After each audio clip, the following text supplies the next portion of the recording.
সুপ্রিয় শিক্ষার্থী, আজকে আমরা আমাদের ম্যাজিক ম্যাথ ক্লাসের টাইপ 3 নিয়ে আলোচনা করব।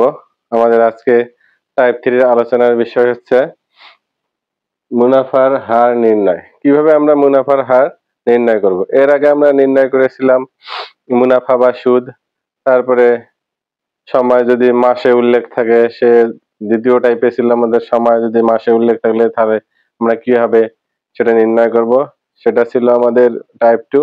আজ আমরা টাইপ 3 নিয়ে আলোচনা করব। আমাদের টাইপ 3 হচ্ছে মুনাফার হার নির্ণয়।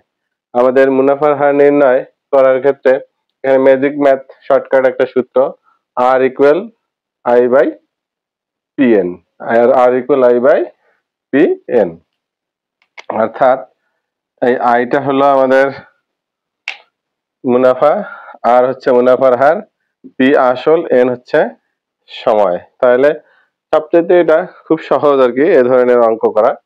তা আমরা দেখব আমাদের আজকের ম্যাথ যেটা আছে, শতকরা বার্ষিক কত হার সুদে 3000 টাকার 5 বছরের মুনাফা 1500 টাকা হবে। তাহলে আমাদের এটা আমরা কিভাবে নির্ণয় করব। আমাদের নির্ণয় বিষয় হচ্ছে, আমাদের সূত্র হচ্ছে কি আর ইকুয়াল আই বাই পিএন। তা আই হচ্ছে কি আমাদের, আই হচ্ছে মুনাফা, মুনাফার কথা বলা আছে কত, মুনাফা এখানে 1500 টাকা এবং আসল হচ্ছে 3000 টাকা, সময় আছে 5 বছর। তাহলে আমরা এখন নির্ণয় করি। তাহলে আমরা নির্ণয় করতেছি মুনাফা 1500 টাকা, এখানে আসল হলো 3000 টাকা, এন হচ্ছে সময় হচ্ছে 5 বছর, এন সময় হচ্ছে আমাদের 5 বছর। কিন্তু এখানে আরো একটা বিষয় আছে যে আমরা একটা মিসিং করে গেছি, কারণ এখানে কি হারটা আমাদের বের করতে হবে কোথায়, আর বের করতে হবে সর্বদা কি পার্সেন্টেজে। এই জন্য তাহলে এখানে কি হবে, আমাদের এখানে 100% কথাটা উল্লেখ থাকতে হবে।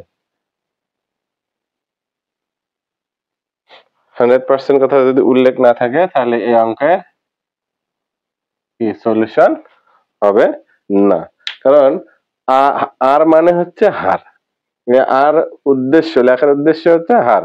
এই হার যদি আমাদের গণিতে না থাকে, তাহলে পার্সেন্টেজ যদি না থাকে, তাহলে তা হার নির্ণয় করা সম্ভব হবে না। তাহলে আমরা এখন আমাদের কাজ শুরু করে দেই। এখানে দেখেন, এখানে 2 শূন্য 2 শূন্য চলে যায়, 1 শূন্য 1 শূন্য চলে গেল, 5 দিয়ে কাটলে 3 5 15 শূন্য, 3 দিয়ে যদি আবার কাটা যায় 30 কে 10, তাহলে আমাদের এখানে পার্সেন্টেজ আসতেছে 10%। তাহলে দেখেন এই অঙ্কটা আমাদের কত সহজেই কি সমাধান হয়ে গেল। আমাদের এই অঙ্কগুলা তো সহজেই সমাধান করা যায় এই সূত্রগুলো দিয়ে। প্রথমে দেখলে মনে হয় যে অঙ্কটা কত বড় হবে, কিন্তু এই সূত্রতে অঙ্ক করলে অঙ্ক এত ইজি হবে আপনারা চিন্তা করতেও পারবেন না। যদি শুধু সূত্রগুলো মনে রাখার একটা ওয়ে, শুধু মনে রাখতে পারলেই আপনারা এই সেটা সমাধান করতে পারবেন। সেই মনে রাখার ওয়েটা হচ্ছে বেশি বেশি করে গণিত প্র্যাকটিস করতে হবে। যত গণিত প্র্যাকটিস করবেন আপনারা তত ভালো পারবেন, আশা করা যায়।